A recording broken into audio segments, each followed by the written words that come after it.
Thanks for clicking on to the 55th edition of the Global Weather and Climate Report. Before we get into the video, please like, share and subscribe. I do greatly appreciate that, of course. And a big thank you to Donald Payman and Solar Phoenix for the extremely kind super thanks during the last week. So a big thank you to both these folks for the donation. It is very, very appreciated indeed. Very kind of you to do that. Of course, we're living in times where money is becoming tight for everybody, of course, with regards to the cost of living crisis and whatnot. I'm putting the car through an MOT at the moment.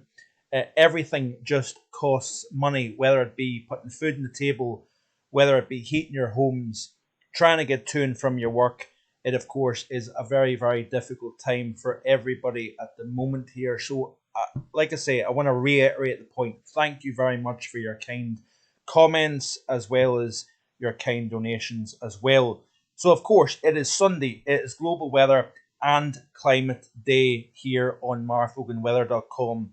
And, of course, we are going to look at some controversial things with regards to climate. We're also going to take a global tour of the extremes that have taken place around the world at the moment. The big story at the moment is heat, wildfires in Europe, parts of the United States, and of course we've now got Hurricane Hilary, which is moving up the western side of the Baja of California and expected to dump 1 to 3 years worth of rain on an area that typically does not see massive amounts of rain.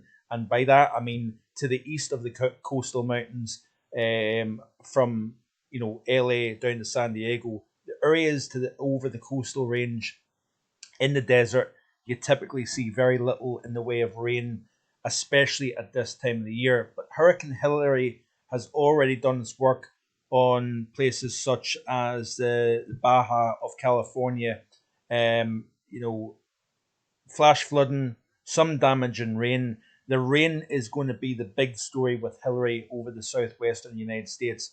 Of course, further east underneath that monstrous heat dome, we're seeing record-breaking hot conditions as well.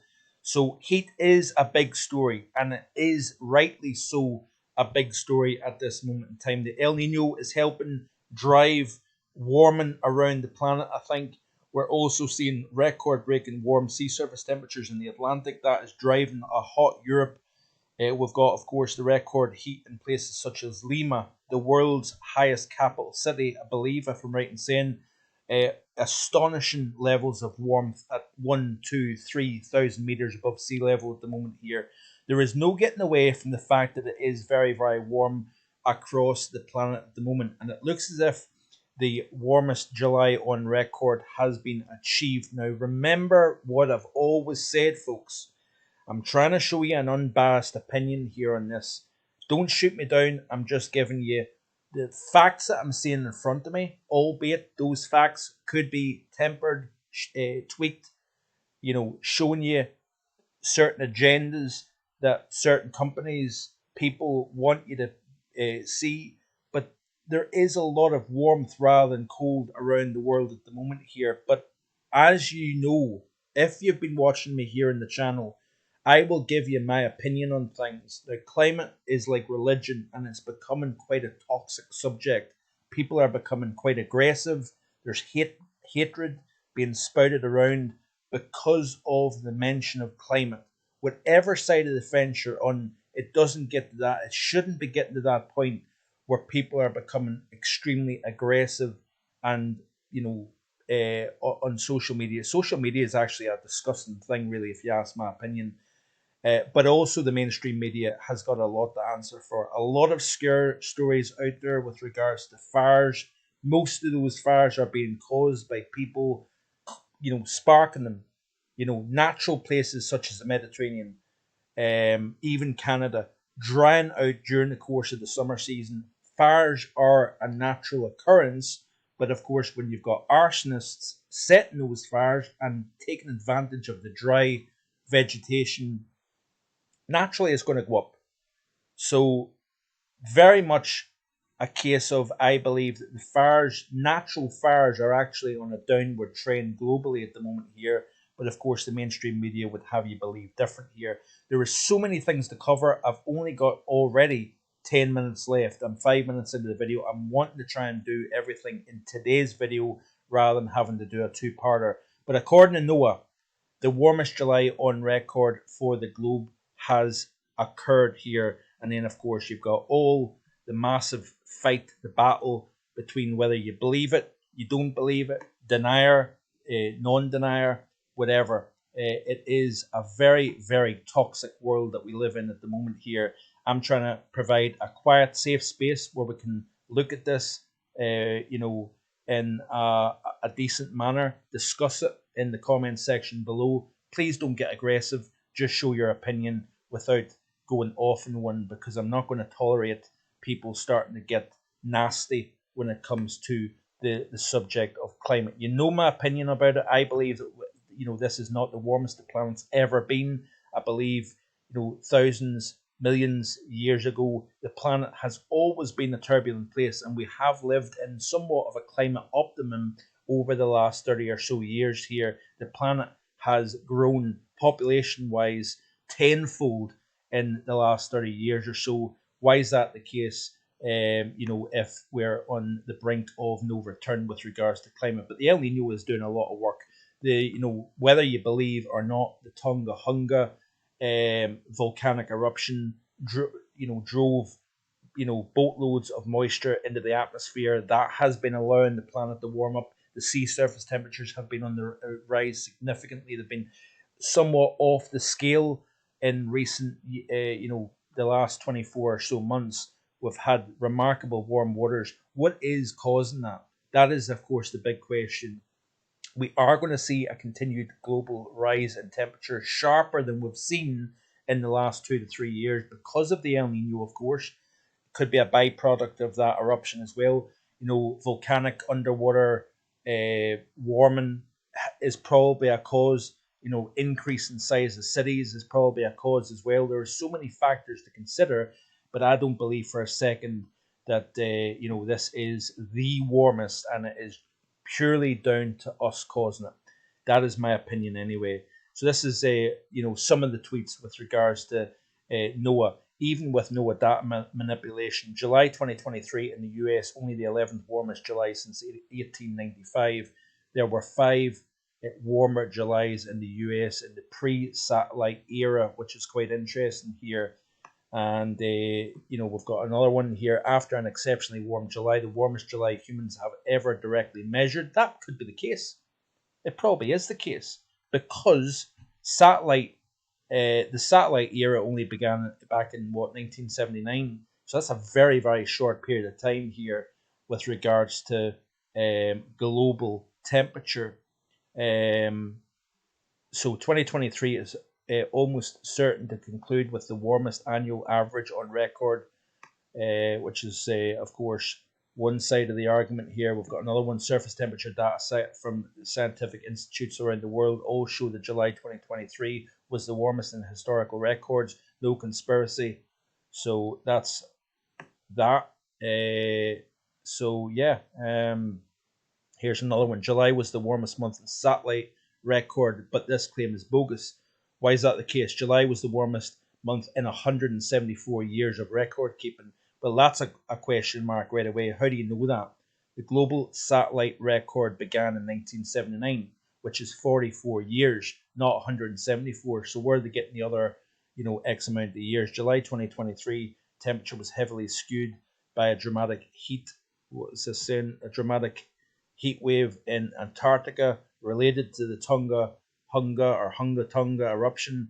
That would not have been detected without satellites here. It's an interesting argument here. It's all about opinion. Yes, there's no getting away from scientific fact, but of course, the argument is that the world has only been measured temperature-wise in a very, very minuscule period in history. So that's quite interesting to see, of course. So UAH temperature. This is an interesting one here by Dr. Roy Spencer, based at Huntsville, Alabama. Interesting stuff here by him, saying that the new record high temperature and a weird month. July 2023 was an unusual month with sudden warmth and a few record or near record high temperatures here.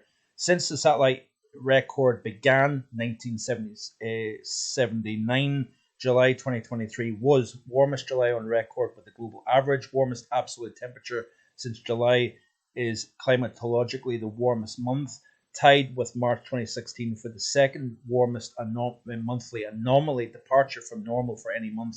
Warmest in the southern hemisphere land anomaly, well, El Nino, the Tonga eruption, very warm temperatures in Antarctica, skewing the global average temperature, of course.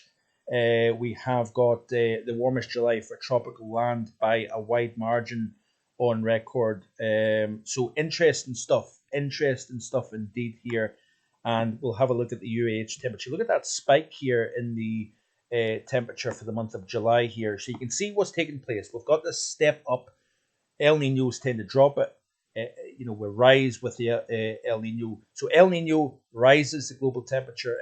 La Nina drops the global temperature. You can see here this rise with the super El Nino, then the drop off, then another rise, then another drop off. Now we're going to start to see an increase in the temperature of the UAH satellite based temperature as we go forward here.